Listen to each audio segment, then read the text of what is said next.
And welcome everybody to this week's exciting episode. Woohoo! And this one is an exciting one, Josh. I'm very excited this week because, we've had a few guests on before now, but this one I am really proud of. Yeah. This guy was actually the Director of Investigations for the British UFO Research Association. Whew, that is a title. Years. That's some credentials, isn't it? Yeah, mate. And you've got the actual guy. He's here. The actual guy, the main guy. His name's Philip Mantle. Welcome him to the show. Hello, Philip. Good afternoon, gentlemen. Nice to speak to you. It's very nice to have you on. Thank you for coming. Thank you for freeing up a little time for us. Yeah, no problem. I'm more than happy. That's good.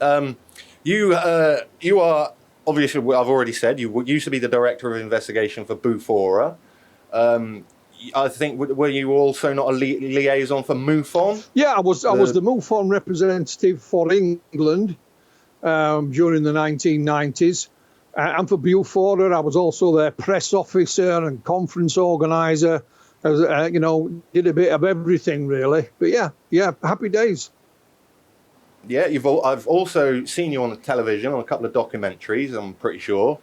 You're a published author, been in several newspapers and magazines and that sort of thing. And you have a new book out. Yes, new book. It's a case we've been working on for a number of years now, although it actually happened back in 1973. The book's called Beyond Reasonable Doubt, the Pascagoula Alien Abduction, which I've co-authored with Dr. Irina Scott, who lives in Ohio. I'm in sunny Pontefract in West Yorkshire, and she's in Ohio, the USA. Ah, that's where the accent is. Yeah, I thought it might be Pontefract. Bit of northern. Yeah, and that I got to think, because we're recording this before the book has come out, but it will be released late in September. So your new book will already be actually published by the time this comes out. The book's out now, although the official publication date is September the 1st. But so many people wanted to get their hands on it, and we've said, well, it's available. Go on, no problem. That's right. And you did send me a manuscript, a PDF version. And I've had a flick through it, and I got to say, it is some riveting stuff. I was already familiar with the Pascagoula case in 1973. 2 blokes got abducted. Mm-hmm. But I wasn't aware of just how many eyewitnesses there were, and potentially another abduction, which I thought was, even more proof.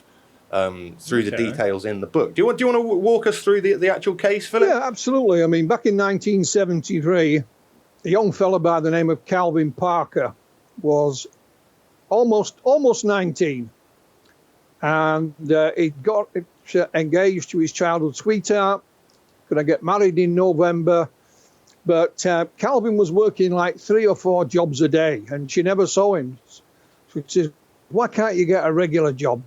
So his father said, why don't you phone Charlie Hickson? He was a family friend. The families had grown up together. He said, he's a foreman in the shipyard. He'll get you a job. So he did. And Charlie got him a job. But Calvin lived, a good couple of hours drive away. So the idea was he would lodge with Charlie Monday to Friday, pay him for board and lodgings, and then go home on the weekend. So the date, October the 11th, 1973, was Calvin's first day working in the shipyard as a welder. And I didn't know that. He hadn't even actually probably got into the job yet. Yeah, no. So the day went well. His colleague, Charles Hickson, was a good bit older. Charlie was 42. And Calvin had just bought a new car as well. So Calvin's driving them home at night. And despite the age difference, one thing both gentlemen shared was the love of fishing. So Charlie says, want to go do some fishing tonight? Oh, absolutely. They got the tackle. Calvin's driving. They stop, buy some bait. And Charlie directs him. I know where to go, because Calvin didn't know the area. We'll go down on the Pascagoula River. Now, this is not out in the swamplands of Mississippi. It's right next to Highway 90. There's a huge motorway bridge goes over the river. So they drive right next to the boat yard where they worked. It was close. And Yeah. They drive down, and Calvin sees a no entry sign, and Charlie says, "Don't take any notice of it. You know, I've been here before." So they park the car, get the tackle out, go to one fishing spot which is infested with flies. So they move to an old pier that belonged to a shipyard that had long since closed. And they're on the pier, you know, rods in water, staring out. And there's this blue light comes from behind and it shimmers on the water. And Calvin thinks, I know we shouldn't have ignored that no trespassing sign. You know, we're going to spend the night in jail. It's the police. So both guys sort of turn round at the same time. And of course, it's not the police. There is this rugby ball shaped object descending. It stops about 2 feet above the ground. It's got two lights on one end. And the light from it is absolutely blinding. And then this opening appears. And these three bizarre humanoid creatures literally float out. Don't walk. They float out across towards them. Two gets hold of Charlie and one gets hold of Calvin. Both men are paralyzed. All they can move literally is their eyes. They're taken to this thing. They're separated. Calvin is laid on this glass table-like implement. There is something that comes out of the roof, about the size of a pack of cards, he claims, went around him, making a clicking noise. There was also another entity that looked female, you know? Yes. And there's a little bit here that Calvin doesn't like talking about. They removed his lower clothing, including his shoes and socks, and they stuck something in his foot, and he said it hurt. So just bear that in mind. And he said, I could hear this dripping. I thought it was my blood. And he felt this sensation going up his body, as if they were draining the blood out of him and replacing it with something else. He gets dressed, and the paralysis is gone for a moment, so he literally gets this female in a headlock and smacks it against the wall. Yeah, but she sort of points to this strange creature that's been stood there like a robot, and it gets hold of Calvin. He's paralyzed. Next thing he remembers, he's back outside on the pier, and Charlie's there. Charlie reported a similar type of experience, although didn't see any female creature. And off it goes. I mean, the thing's gone in a flash. I mean, to say they're traumatized is an understatement, especially Calvin. And they have a discussion about what to do. And the consensus was, we're not going to tell anybody. They'll think we're nuts. Bearing in mind, I told you Calvin's just about to get married. And he's thinking, my prospective father-in-law is not going to let me marry his daughter with this kind of thing. So they go to the car, which is, as I told you, was brand spanking new. As they approach it, the glass in the passenger window falls out. Calvin Calvin gets in. It takes him about 20 attempts to get it started. And off they go. As they're en route to go back home, Charlie has a change of heart. He says, no, we've got to tell somebody. What if these things come back and do this to somebody else? What if it's an invasion? Charlie had been in the Korean War and had been under fire, been in several battles. So they stop at a grocery store, a little store, where that has a public telephone. No mobiles in those days. No. Nearby is Keesler Air Force Base. They phone them first, and they say, we're not in the UFO business anymore. Ring the local authorities. So they ring the police. The police send a car out and guide them into town. They end up at Jackson County Sheriff's Office, where they're interviewed separately. They're not believed. It's a chap called Sheriff Fred Diamond and a couple of his deputies.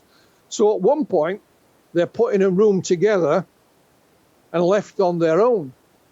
Unknown to Charlie and Calvin, there's a tape recorder going in the desk next to them.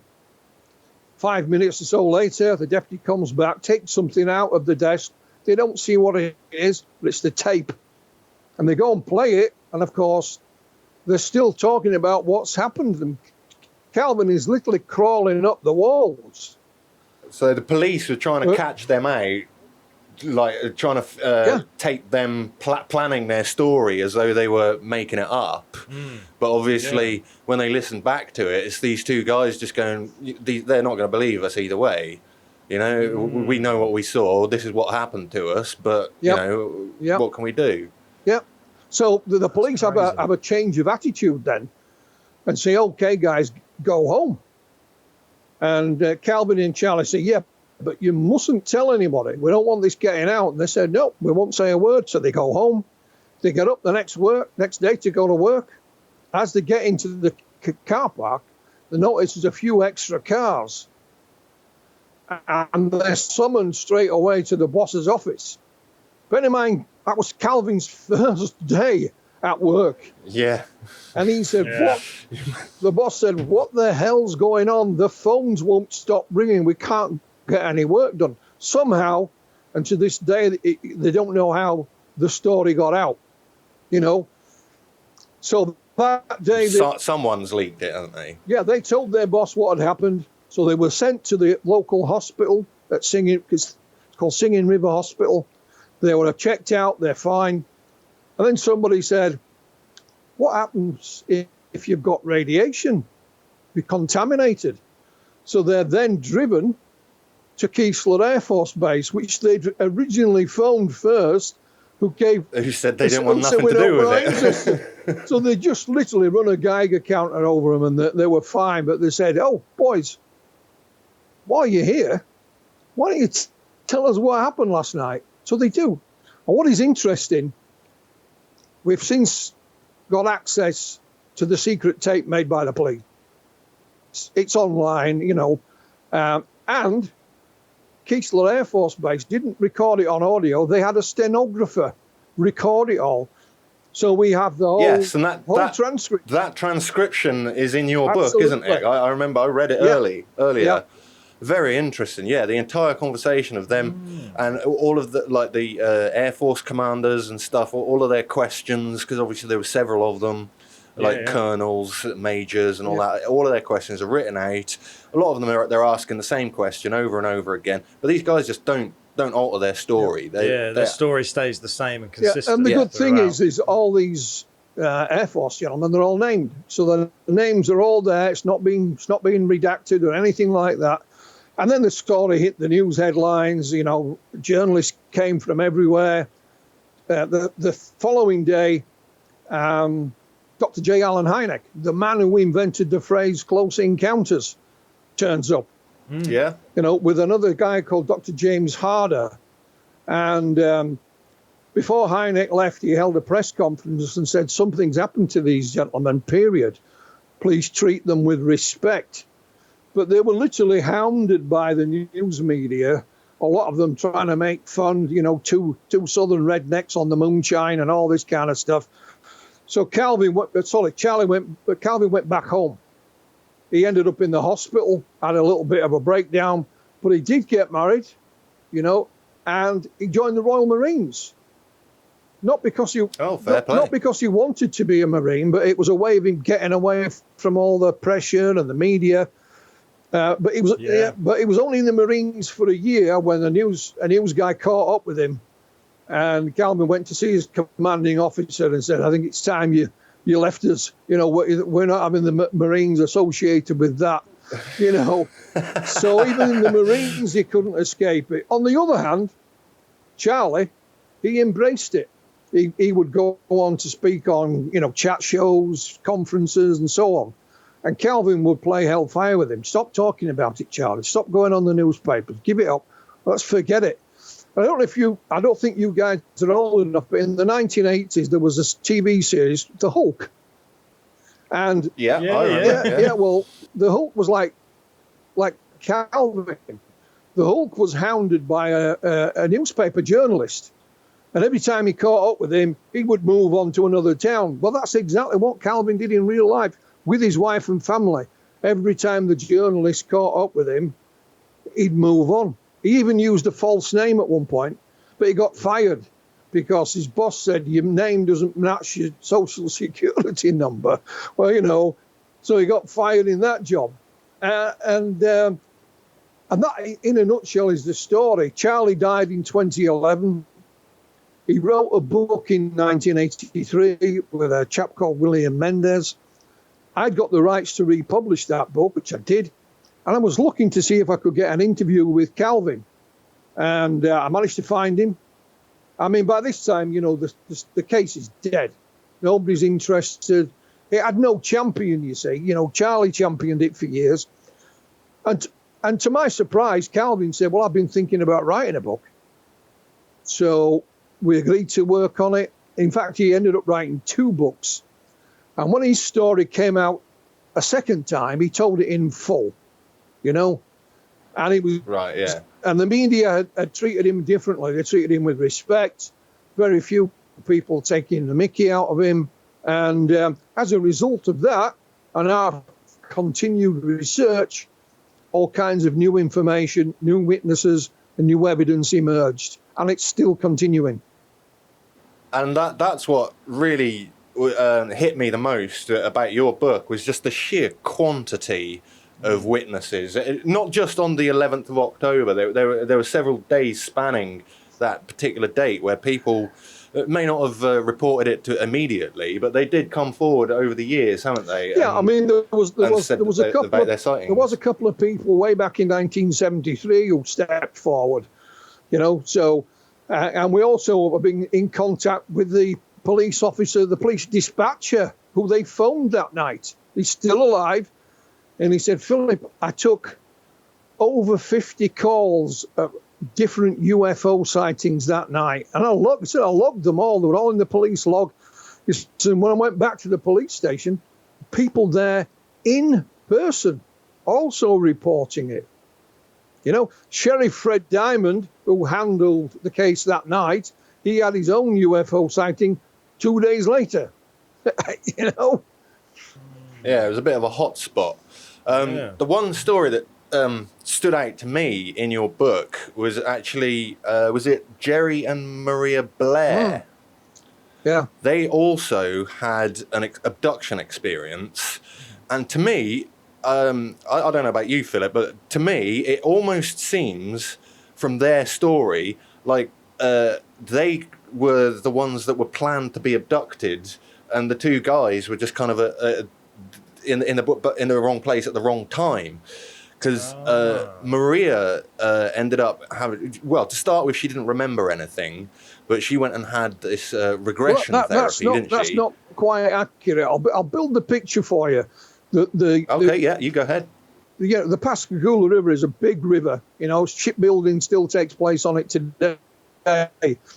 Maria and her husband Jerry were literally on the other side of the river at the same time.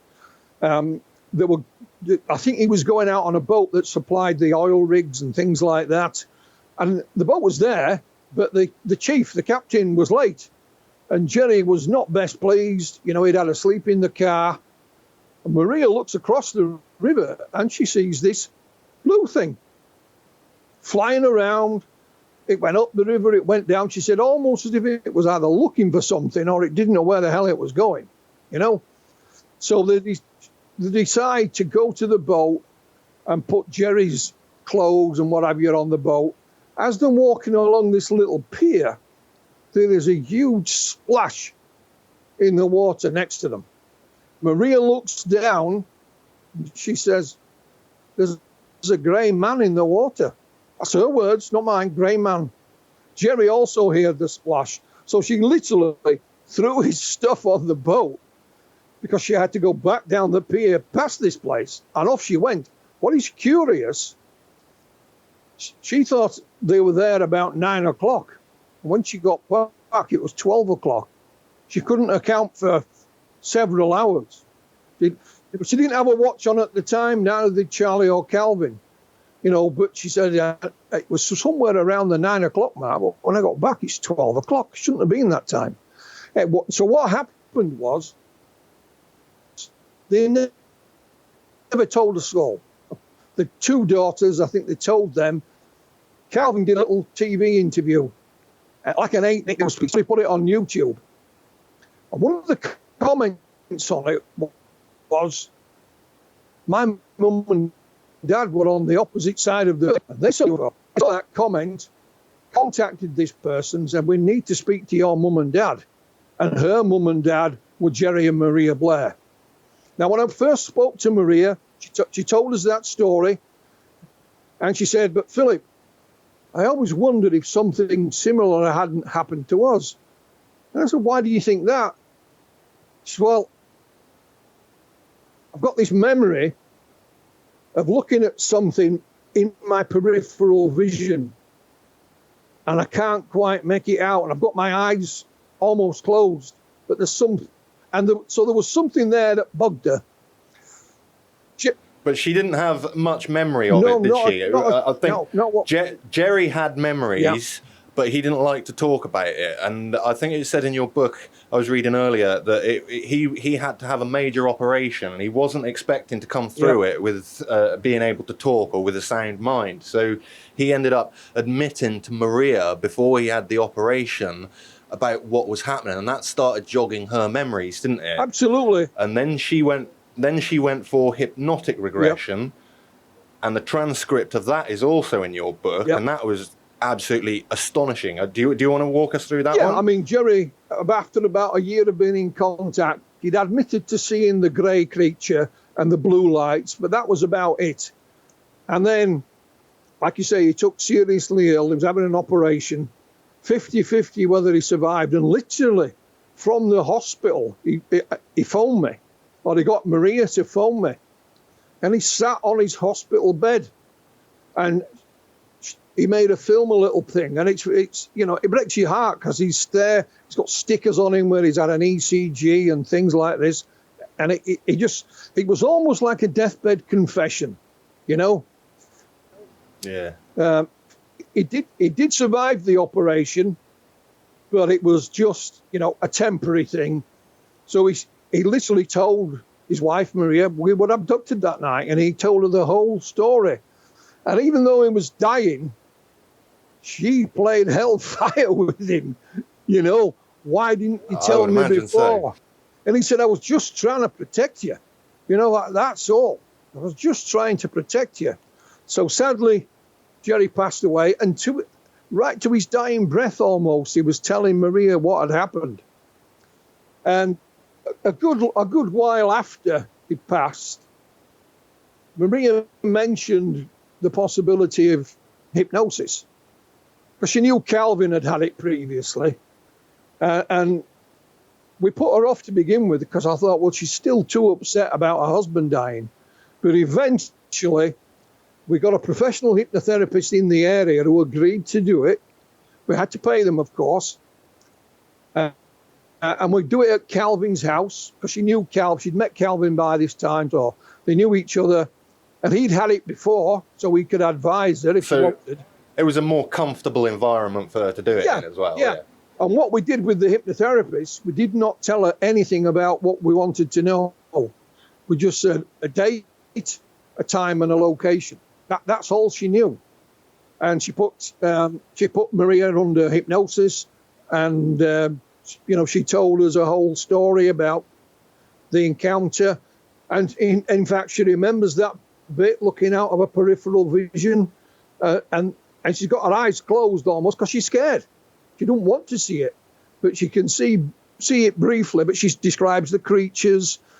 They take DNA and eggs from her.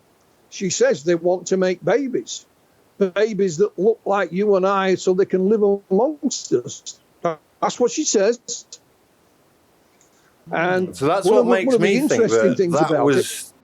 Sorry, that's what makes me think that was the original intention of the aliens. You know, they were the original target, and Parker and what's his name were just sort of in the wrong place at the wrong time. Parker and Hickson, were sort of a second. Yeah, I mean, that's what she thinks as well. You know, but I'm not going down that route. I'm just trying to detail what happened. But I know we shouldn't laugh.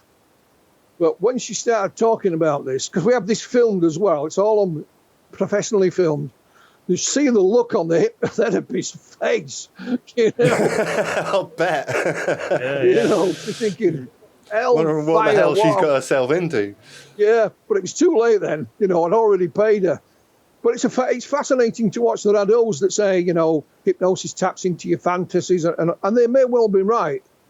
All we've done throughout the book is to document what we've uncovered and allow people to make up their own minds. It is that simple. So a few weeks later, we used the same hypnotherapist, but this time on Calvin, in his house. And Calvin had been under hypnosis before, so he knew what to expect. So the hypnotherapist now knew the subject matter. So I gave her a couple of questions. One question was to ask Calvin Parker, before anything had happened, while he stood there with his rod, in the water, I don't know what fishermen dream of when they're fishing, and just tell us what he sees in front of him and he said, well, okay, yeah, there's a boat going out. There's a boat going out because it goes out to the sea, obviously. He says, there's the bridge with the cars going over. And right at the end, a little throwaway comment. He says, oh, there's two figures on the opposite side of the river. Were those two figures Maria and Jerry Blair? I asked that question in the book. I don't know the answer. I don't know. Some might say it's too far. It could be somebody else. I have no idea. So, how wide approximately is this river? Do you think they would have been in visual range? It's about a mile, I think. A mile wide. I think they were about a mile. Big river. Well, not a mile wide. I think they were slightly. Oh, from the two different points that they were located at. Yeah. I might be wrong there, but it is a big river. But like anything else, it's shallow to begin with, and it widens. It has to be big to build the ships on it because they have to launch them. Oh, yeah. So, and again, we filmed that. The whole transcript is in the book. I mean, every word. There's nothing. The only thing we've redacted is how they put them under hypnosis. To count to 10 and all this stuff. But but it's fascinating. It really is. And were it not for that little comment on YouTube, and had I not read it, we'd probably never have found out about Maria and Jerry because they didn't step forward. It was their daughter that made that comment that I saw. Because people have said, and yeah, carry on. And sorry. One of the things that I read in the book was, like you said, that they harvested her eggs and her DNA because they wanted to implant their own kind here on Earth to walk amongst us humans undetected. Yeah. And then Maria went on to claim that her own daughter is one of these beings. She has both mother and father's DNA, but also an extra chromosome that they don't know how to account for. Okay. Yep. That's odd. That's a weird one, isn't it? Yeah. And they can't pinpoint what this extra chromosome does, or it's just there? No, it's just there. That's and is that the same daughter that actually commented on the YouTube video? No, a different daughter. That's her eldest daughter. The one that commented is her youngest daughter. And it was just a little comment, things that young people do on YouTube and, Snapchat and whatever else. Oh, yeah, have a little comment about that. And this was amongst hundreds of comments. I mean, literally hundreds. And I just spotted it and I thought, what? It kind of jumped out. What? I can imagine, yeah. And that... For someone like yourself, who might as well say, do you consider yourself a professional investigator? No, not at all. I mean, I worked in industry half my life. I worked in a factory. I was a trade union officer. I then took seriously ill, so I had to take a few years out. Sadly, I ended up working for a bank, so don't hold that against me, guys. But we'll try I didn't get zillions in bonus, I can assure you. But I had to take a desk job, basically, when I got back on my feet. And then in 2016, I took ill again, so I thought, enough's enough. I took early retirement, and I'd already launched the year before Flying Disc Press, so my little publishing concern. And I thought, I'll get stuck into that, and keep me a bit busy. Because if I didn't, I'd end up in, the wife would bury me under the patio, no problem there, mate. Okay. And so possibly it wasn't so much that you've got an eagle eye as a researcher, it's just that you happened to just chance upon the right comment at the right time. Absolutely. Because you got time. But what it learned me, Pirate, was to do that again. Because you find other little videos on the case and you'll see 700 comments. All right, it's going to take a few hours. But go through it, you never know what you might find. Same on Facebook. There'll be a posting about the case, and then there's all the comments underneath.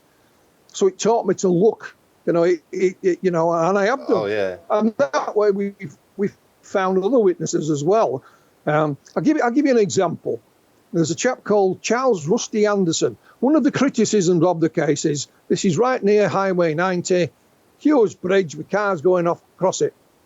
Well, Charles Rusty Anderson was driving across the bridge that night, and he saw it. And he says, there's this blue thing, blue again, down below me, down below. He says, I thought it was going to crash. He said he thought it was a plane that was flying too low, looking for someone to land, and he was concerned that it was going to crash. Yeah. And now we've made a new documentary about this case. That'll be out later this year, and Mr. Anderson was one of those interviewed in person.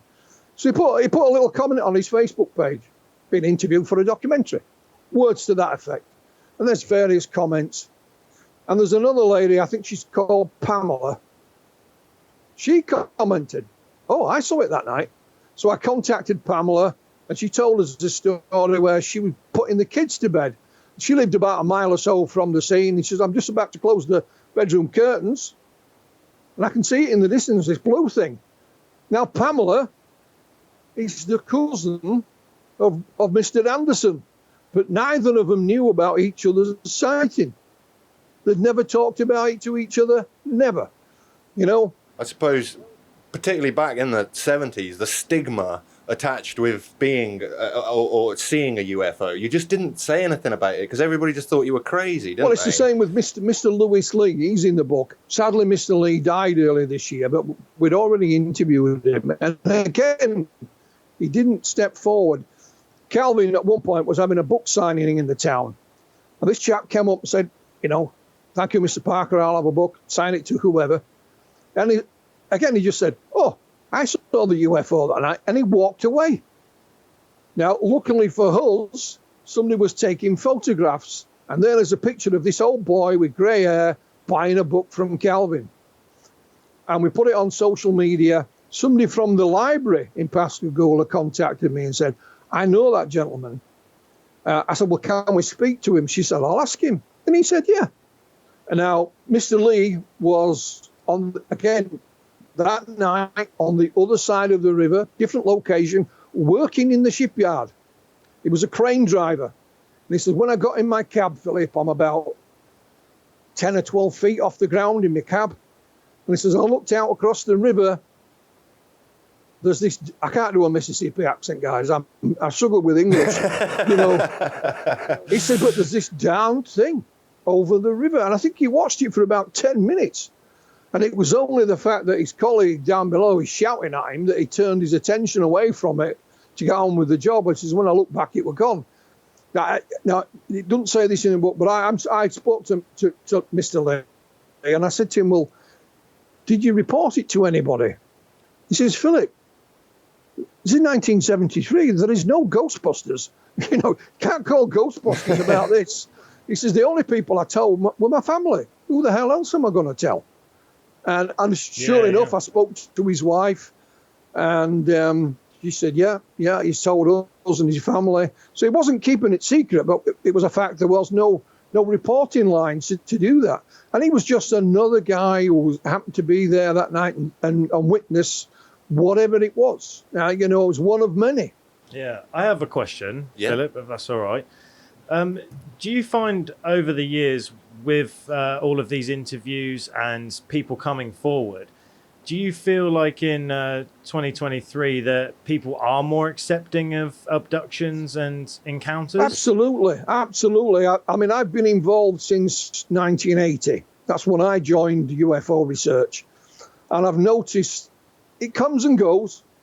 For example, in the 1990s, we had, Harvard professor Dr. John Mack step out of the woodwork and investigate alien abductions, write a book about it, say there is something to this. Did loads of press and media. I met John several times. He was a lovely, lovely guy. But what it did, it gave the subject an air of credibility, Mm-hmm. Yes, definitely, yeah. And that it goes in peaks and troughs. But with what's been happening with, the hearings in the US, I think, publishing is different because of this, because of the technology we now have. Definitely. Newspaper editors at one time could be kingmakers. They decided to take a stance on something, and if they supported you, great. But they could make or break you, basically, couldn't they? I told you at the beginning, I used to be Bufora's conference organizer, and I always have my conferences in the summer for two reasons. One, the football season had finished, and two, Parliament was in recess. So I knew that the media were on the lookout for news stories. Every year we managed to get, a big story about our upcoming conference, which in turn sold the tickets. There was no digital access or anything like that. And, but things have changed now. A lot of the local newspapers and whatever have been sucked up and dried, or they've gone. And you can put they've turned into online distributors themselves. But you can put your own content out now without worrying about them. So things have changed, and there's a bigger access to this type of information. There's still morons who take the mickey and think it's funny to say, they were drinking moonshine or magic mushrooms, and all this, get alive, because they weren't. And so I think it is more accepting because there's more information about it now. We are a much more liberal society. It's not that long ago when homosexuality was against the law, which we would think now it's crazy. How could that be? It's bonkers, So it's So it's the same with this phenomenon. I think it is more acceptable. And of course, in Calvin's case, when he finally told his full story, he was treated second time around, by and large, by the media in respect. I mean, that one of the local charities even raised some money to put a historical marker at the site of where this thing happened. And it was officially unveiled by the mayor. Now, in the 1970s, that would never have happened. They wouldn't have touched it like with a barge pole, Yeah. So I think attitudes have changed. They may change again. Who knows? That's understandable. But I mean, on the whole, because we're coming to sort of near the end of the podcast now, Philip. And one of the little traditions that we've got what we call the Paranormality scale, which is basically us rating it 1 to 10 on how believable we think it is. So I think we should put it to the Paranormality scale. Now, obviously, we're rating the story, not necessarily your book. Your book is excellent. I would recommend it to everybody. But how highly do you think this sits on the Paranormality scale, Josh? I think it's definitely at least a 9.5 out of 10. I think at least that, yeah. The only thing, that literally, and this isn't a negative towards Philip or any of his research or anything like that, but the one question, because Philip, you might actually agree with me here, maybe you've got an answer, but the one thing I always hear from people when it comes to alien abductions and story, the one thing is people always say to me, why is it always America? Why is it always the US that these things happen in? That's easy to answer. It's not. I mean, my first book I co-authored with a journalist in 1994, and it's called Without Consent. And it details abduction accounts only from the UK and the UK only. And I literally travelled from one end of the UK to the other, interviewing them, a lot of these people in person wherever I could. And it's, okay, fair enough. So, you know, America is America. It's, you know, it's the biggest, you know, most powerful nation on earth. So that's why we hear about it. Because they have so many more population. When we here in England are only 65 million people, whereas America's nearly 350 million people. There's just so many more stories to tell, isn't it? So it's not only America it happens, and obviously America like to big themselves up as being, you know, the ones that all happens to. In that case, I take it back. I'm going to give it a 9.9. 9.9. Yeah, because Philip's actually gone through all the people that have seen it, all the stories, and what I found interesting as well was, like you said about the person on the bridge and also closing the curtains were cousins. They didn't speak to each other about the story. And for years. The thing you said at the very start about the tape recording in the desk and how it changed the attitudes of the policemen and policewomen. Yeah. That also, I think, gives it a lot of credence. So this is a very up there story. Very high one, yeah. 9.9. I'll go with you then, 9.9 on this one. Yeah. So, yeah, very good case, Philip. Thank you. Thank you for bringing it to our attention. My pleasure. And obviously, we're going to plug your book a little bit as well. Like you said, that was available on the 1st of September. Well, get it now while you can, in case it runs out, in case Amazon has a meltdown with the orders. You know, I was just going to ask, is it available on Amazon, or do you supply direct from your publishing company, or is that just? We put it on Amazon, and that way you can buy it pretty much anywhere around the world. Copies have already been bought in Japan and throughout Europe. You know. So if your listeners get online now, they can melt Amazon with the orders. That'd be great. It's not about money, guys. You know, I just want to say, when I first met Calvin is seriously ill now, but when I first met him, he'd had open heart surgery, he'd had a stroke, he's now in retirement, and he decided to tell his story in full. He says, "Philip, I want to leave a legacy. My legacy is I want to tell my story in full so that once I'm dead and gone, people can still have access to it. I'll talk to whoever, whenever I can in the meantime, but he's not able to do that now through his illness." And I said, "I will help you in any way I can, Calvin, to document anything and everything we find about your story." Neither of us could have imagined the information that would turn up. I don't know if, for example, you music fans, guys? Yeah. Fleetwood Mac? You know? Yeah. Fleetwood Mac wrote a song in 1976 called Hypnotized. It's partially based on this Charlie and Calvin's abduction story. Ah. I like that song even more now. Yeah. Huh? Yes. I do. Yeah. So it made its way into popular culture as well, and with things like that we turned up, you know, which we never knew, we never expected.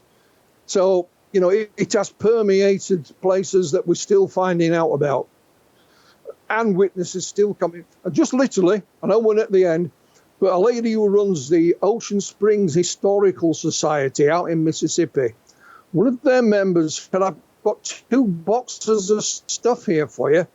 Thought you might be interested." These 2 boxes of stuff used to belong to Charles Hickson, and there are 2 boxes of letters. And I've been going through that. There are hundreds of documents in it. 2 of which is a drawing that Charles Hickson did of the craft. It's never seen the light of day before. It's no smoking gun, but for me, I loved it. But also, there is a 1-page list numbered 1 to 20, almost like we do bullet points today, you know, on a piece of paper. Yeah. And Charlie Hickson is describing 1 part at a time what the creatures looked like, how big their chests were, how long their arms were. I mean, these are historical little documents about this case. And these are still just things that are coming to light now, like you say. They've been buried for years and years, 50 years. They came to light 2 weeks ago. The lady who So it hasn't even made it into your book then? So... The lady found them in a garage, and what happened was when Charlie Hickson died, her mum and dad bought his house. This was stuff that was in his house, and she just found it in the garage and thought, rather than throw it out, I'll donate it to the Historical Society. It's just that the lovely lady that runs it's called Chelsea Norton Prince, has an interest in the case and contacted me. She knew to contact me, and I have now got a digital copy of every single piece in there, and it's fascinating. There's letters from Betty Hill, a very famous abductee. You know, I know that one. Rod Hopkins, very famous abduction researcher. There's even a gentleman in it. I'm going to sort this out and release it. Who worked for NASA, and he said, I tried to get NASA interested in your case, but they weren't interested. So I'm taking it up on a personal aspect. Yeah. Oh, fair play. You are quite the detective, Philip. I'm impressed, man. Well, I'm impressed. You know, my late mother always said to me, so long as you've got a tongue in your head, son, you'll never get lost. So in other words, don't be afraid to ask people. You know, and if you ask... Oh, that's right, yeah. If you ask politely and ask in the right manner, you'd be amazed what you can achieve. And that's what me, myself and Irina have done with this case. And things are still turning up. We've got... I will come back to you guys when the documentary comes out. Yes, yes, thank you. Yeah, that'd be awesome. We'd love to have you on again. Yeah. Any more questions? No, I don't think so. Not on this particular case. I've got one. Is the comic book available as well online? Yes. On Amazon. It's on Amazon, yeah. For those that are not aware, what I've always thought Calvin's story would make a great graphic novel. It just, for me, it had all the elements, you know, strange looking creatures, you know, other people seeing it, you know, the police going to the sheriff's office, the Air Force base. So I got in touch with a very well-known guy in the comic book field called Martin Powell. He's a writer, and he says, "Well, I'll he knows the subject." He said, "I'll pitch it to you know." So a company called Moonstone Books said, "I love it, love the idea." I have a colleague here in the UK, Martin's in America, a colleague here called Jason Gleaves, who's done a lot of artwork for us. So will you illustrate it? He'd never done a graphic novel before. He says, yeah. So what he did, he got Calvin Parker on Skype and said, Calvin, tell me about it. And he's making notes, what these creatures look like and, you know, what type of car you were driving and so on. So he didn't just make it up from his imagination. He got copies of Calvin's books as well. And there's the graphic novel. If you can't find it on Amazon, look for Moonstone Books. It's available there. They tell me, it's literally hot off the press, as they tell me, it will be made available in other areas, you know, shortly. But if you like, I'm biased, I know, but I love it. I think it's fantastic. Yeah, I thought it was great. We got the transcript of that one as well. Yeah, it was very, very good. Very impressive. Yeah. Anyway, thank you, Philip, for coming on today. And I'm sure you've, with your Flying Disc Press, have got many more authors that would like to come on and speak to us. And we'll go through the list of books that you sent us, and we'll select some that we might bring some of your people on and have more interviews in the future, since this one has gone so well. Thank you very much, gents. You're on the mailing list, so you can't escape now. I'm sorry. No. Yeah. No, we appreciate it. Thank you for taking the time to speak to us today. The pleasure's all mine, gents. Thank you. Lovely. And if anybody at home has, or listening to us from the United States, has more to add to this story, you can get in contact with us at paranormality.uk@gmail.com. You could get in touch with Philip. Am I allowed to give your email out? Absolutely, yes. Yeah, Philip Mantle, philip.mantle@gmail.com. If you want to get directly in contact with him yourself, I'm sure he'd be interested in any more evidence or stories that you'd have leading into this investigation. You can always find us on TikTok and Instagram, join our Discord, anywhere you'd like to interact with us, please do. And until next time, I've been Pirate. I'm Josh. This has been Paranormality UK. Ta-ta. Ta-ta.